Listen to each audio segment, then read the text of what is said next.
수요 사경에 오신 여러분들을 주의 이름으로 환영하고 축복합니다. 사도신경으로 우리의 신앙을 고백하겠습니다. 나는 전능하신 아버지 하나님, 천지의 창조주를 믿습니다. 나는 그의 유일하신 아들 우리 주 예수 그리스도를 믿습니다. 그는 성령으로 잉태되어 동정녀 마리아에게서 나시고 본디오 빌라도에게 고난을 받아 십자가에 못 박혀 죽으시고 장사된 지 사흘 만에 죽은 자 가운데서 다시 살아나셨으며 하늘에 오르시어 전능하신 아버지 하나님 우편에 앉아 계시다가 거기로부터 살아있는 자와 죽은 자를 심판하러 오십니다. 나는 성령을 믿으며 거룩한 공교회와 성도의 교제와 죄를 용서받는 것과 몸의 부활과 영생을 믿습니다. 아멘. 오늘 수요 사경에 주신 하나님의 말씀은 마태복음 18장 12절에서 14절까지 있는 말씀입니다. 마태복음 18장 12절에서 14절까지 있는 말씀을 제가 봉독하겠습니다. 너희 생각에는 어떠하냐?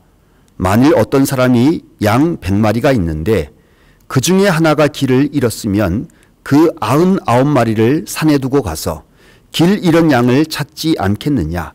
진실로 너희에게 이르노니 만일 찾으면 길을 잃지 아니한 99마리보다 이것을 더 기뻐하리라. 이와 같이 이 작은 자 중에 하나라도 잃는 것은 하늘에 계신 너희 아버지의 뜻이 아니니라. 아멘.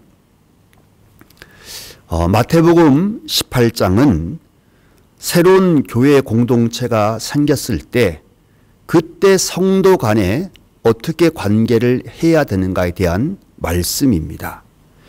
오늘 예수님이 제자들에게 한 마리 잃어버린 양에 대한 교훈을 말씀하고 있는데 이 이야기는 당시에 많은 랍비들이 했던 이야기이기 때문에 제자들도 그 이야기의 내용이 무엇인지 너무나 잘 알고 있었습니다.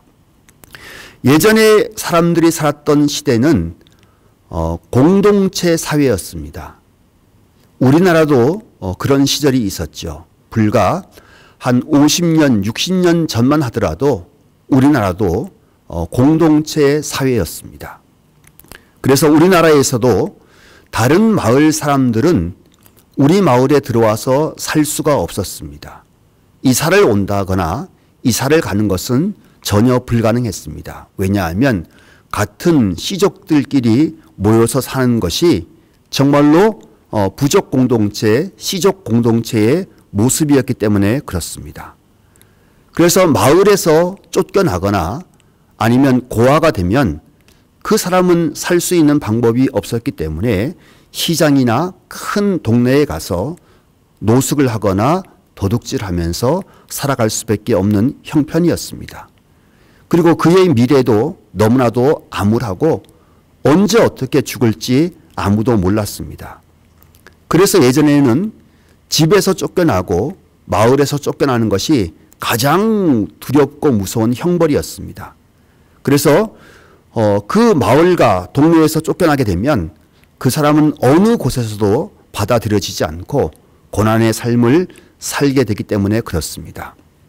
그래서 지금은 잘 사용하지 않지만 예전 사람들은 집 나가면 고생이다 라고 하는 말을 너무나 쉽게 했습니다. 집을 나가면 정말로 고생이 가득한 것이 당시의 삶의 모습이었습니다. 봉건제 사회에서 가장 대표적인 것이 여인들이 고난을 당했습니다. 특히 우리나라에서도 여인들이 시집을 오게 되면 그 집에서 쫓겨나게 되면 그 여인은 돌아갈 곳이 아무것도 없었습니다. 그래서 스스로 목숨을 끊는 일들도 너무나 많았습니다. 그게 봉건제 사회의 옛날 사회의 모습이었습니다. 그래서 시집을 오면 너무나도 엄청난 고난과 아픔을 당해도 참고 견디는 것 외에는 다른 방법이 없었습니다. 지금은 그런 시대가 아니죠. 지금은 봉건제 시대가 아니라 새로운 시대를 우리가 살아가고 있습니다. 지금은 정말로 며느리나 사위에게 정말로 잘해줘야 됩니다. 나의 자녀처럼 잘 아껴야 되는 것입니다. 봉건제 사회에서는 어디 갈 곳이 없고 특별히 직업을 가질 수 없는 사회에서는 특별히 어떤 회사에 들어가거나 어떤 일을 배우게 되면 모욕을 당하고 너무나도 힘든 고난이 닥쳐와도 갈 곳이 없었기 때문에 그곳에서 묵묵하게 견뎌내야 했습니다. 그런데 지금은 우리가 너무나도 잘 살게 되어져 갔고 봉건제의 구습에 그 모든 것들을 잘 타파하고 새로운 질서를 잘 받아들여져서 지금 우리는 정말로 좋은 환경과 좋은 조건 가운데서 살고 있는 것입니다.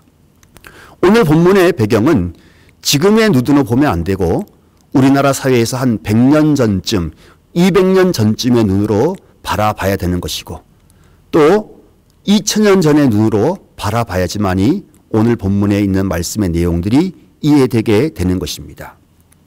그러면 한 마을에 부족을 다스리고 있는 리더 아니면 시족사회에서 그 시족의 가장 큰 어른이 되는 사람이 가져야 될 가치관이 무엇인가를 말하고 있는 것입니다. 그래서 그 가족들 가운데서 내가 가지고 있는 그 시족 공동체가 한 100명 정도 되는데 그 중에서 길을 잃은 사람이 생겨나게 되면 반드시 그 사람은 갈 곳이 없고 그 사람에게는 말할 수 없는 고난과 고통이 찾아오기 때문에 그 시족에서 리더가 된 사람들은 반드시 그 사람을 찾으러 가야 되는 것이 당연한 것입니다. 그렇지 않으면 그 자신이 정말로 버림받은 사람이 되고 언제 어떻게 죽을 줄 모르기 때문에 그 사람을 당연히 찾아가야 되는 것입니다.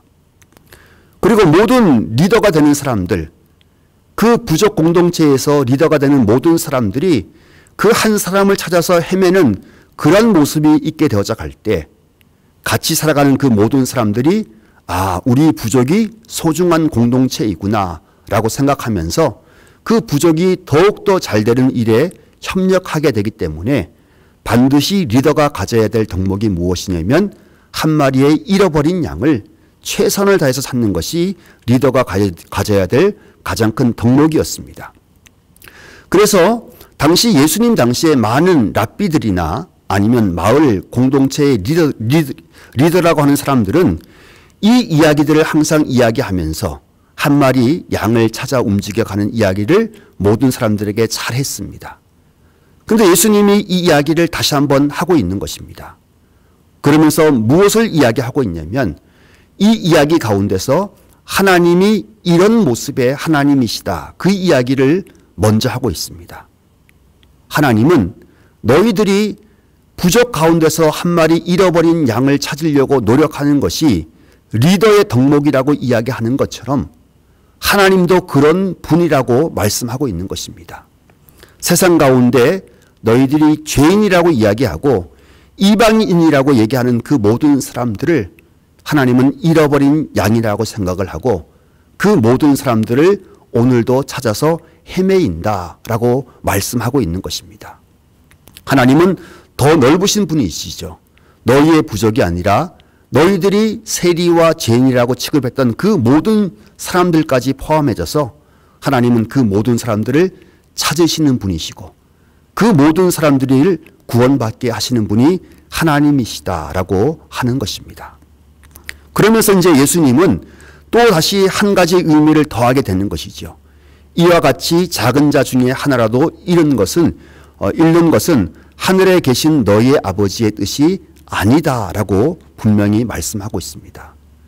성경에서 하나님의 뜻이 좀 몇 군데 나오게 되는데 하나님의 뜻은 공통적으로 모든 사람들이 구원받는 것이 하나님의 뜻입니다. 그래서 하나님의 뜻이 아닌 것이 무엇이냐라고 하면 사람들이 구원받지 못하게 하는 것.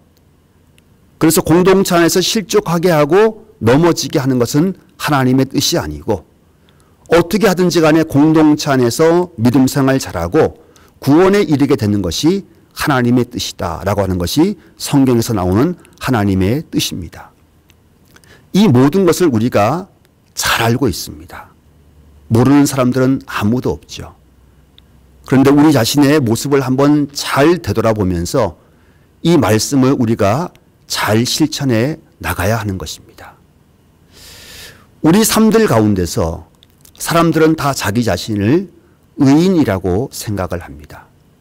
당시에 바리새인들도 자기 자신을 의인이라고 생각을 했고 다른 사람들을 죄인이라고 이야기를 했습니다.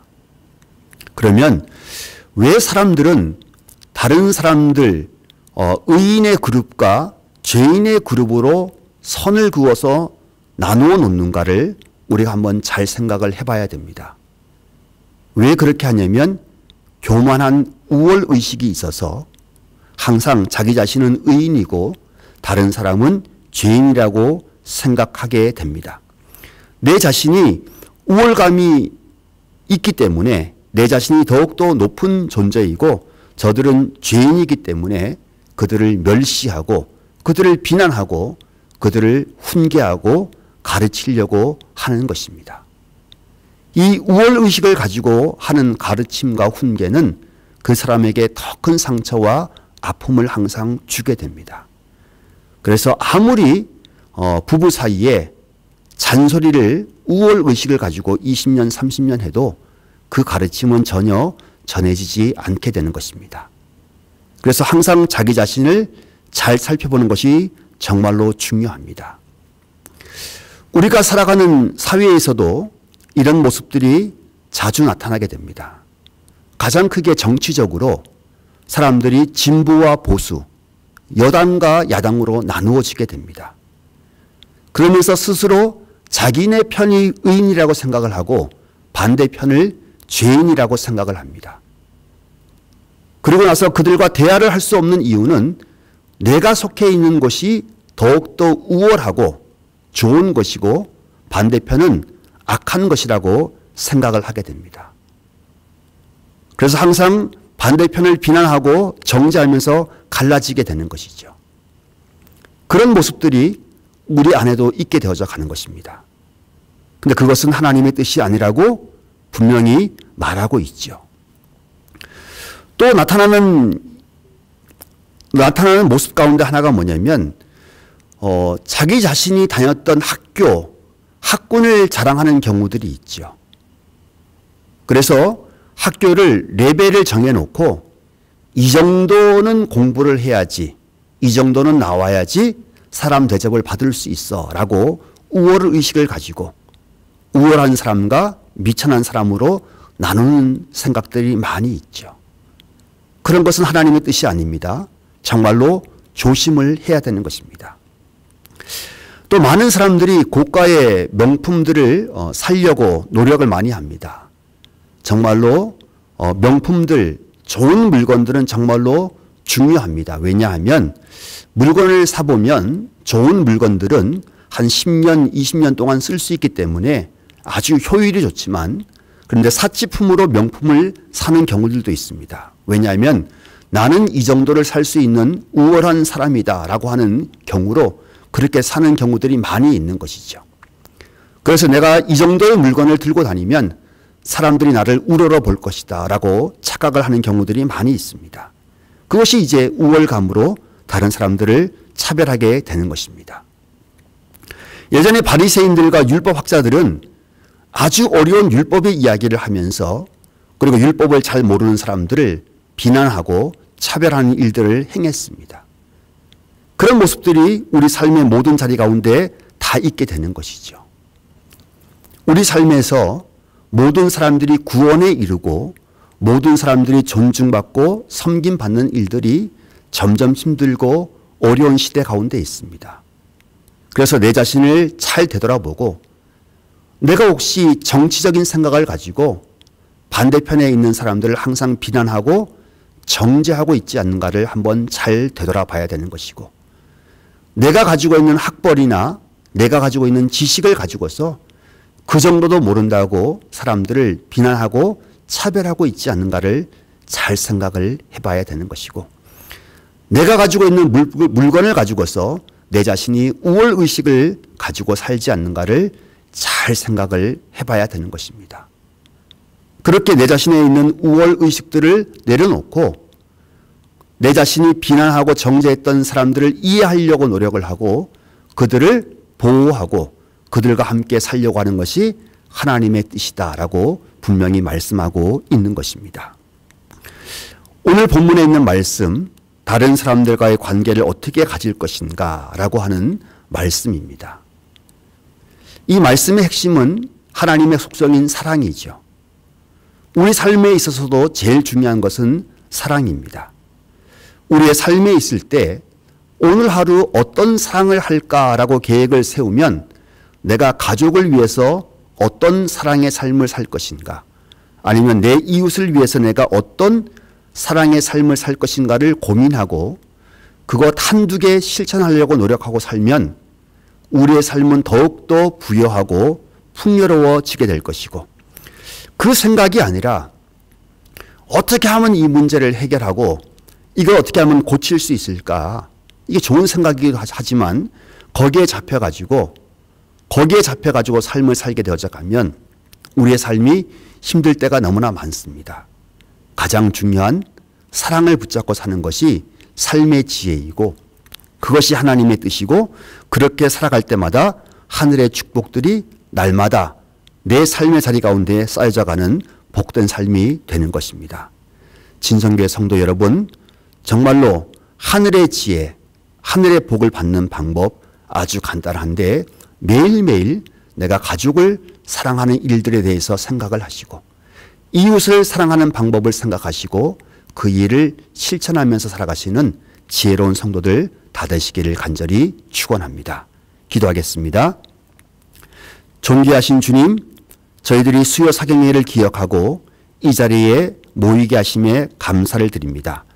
비록 영상을 보며 저희들이 모여 있지만 저희들이 모인 모든 자리가 하나님의 거룩함이 임하는 복된 자리가 되게 하여 주시어서 하늘의 거룩한 영광, 하늘의 거룩한 축복, 하늘의 거룩한 기쁨과 사랑이 가득한 곳 되게 하여 주옵소서. 주님, 우리의 삶의 공동체의 자리들이 많이 있습니다. 우리의 가정과 교회와 일터와 우리의 이웃들이 있습니다. 이곳에서 어떤 사람들을 만나든지 존귀하게 여기고 하나님의 사람으로 여기며 사랑하며 살게 하여 주시어서 우리의 모든 삶의 자리에서 하늘의 복을 쌓아가는 지혜로운 성도들 다 되게 하여 주옵소서. 우리의 공동체 가운데 우리의 사랑과 헌신으로 부족한 많은 이들이 있습니다. 주님, 하늘의 거룩한 은혜가 주어져야만 되는 많은 사람들이 있습니다. 주님, 그들을 돌보아 주시고 그들에게 하늘의 복으로 함께하여 주옵소서. 주님, 코로나19로 인해서 전 세계가 불안과 고통과 죽음의 공포로 가득 차 있습니다. 주님, 우리의 죄와 허물을 용서해 주시고 다시 이 땅이 하나님이 창조주이심을 고백하며 하나님이 창조한 세상을 잘 보존하고 유지하는 이 땅이 되게 하여 주옵소서. 예수님 이름으로 기도합니다. 아멘. 하늘에 계신 우리 아버지, 아버지의 이름을 거룩하게 하시며 아버지의 나라가 오게 하시며 아버지의 뜻이 하늘에서와 같이 땅에서도 이루어지게 하소서. 오늘 우리에게 일용할 양식을 주시고 우리가 우리에게 잘못한 사람을 용서하여 준 것 같이 우리의 죄를 용서하여 주시고 우리를 시험에 빠지지 않게 하시고 악에서 구하소서. 나라와 권능과 영광이 영원히 아버지의 것입니다. 아멘.